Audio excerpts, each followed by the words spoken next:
Think of driving down the road and you get a flat tire. You get out of the car, you change that tire, and then you get right back on the road. That's an interruption. Think of a disruption like this. You're driving down the road and lightning strikes the tree, it falls in the middle of the road, and you come to a screeching halt. Well, after you get over your immediate sense of panic, you have some choices to make. Option A, you can stay in the car, wait for a crew to come out, chop up the tree, remove it off the road, and then you keep on going. Option B, you can pivot and go into the ditch and try to go around the tree and then back up on the road and keep on going. But when you do that, you risk getting stuck in the ditch.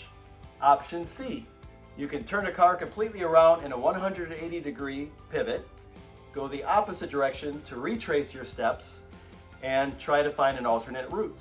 Now, any of those choices are viable, but which one is the most beneficial to help you grow, be more creative, and innovate?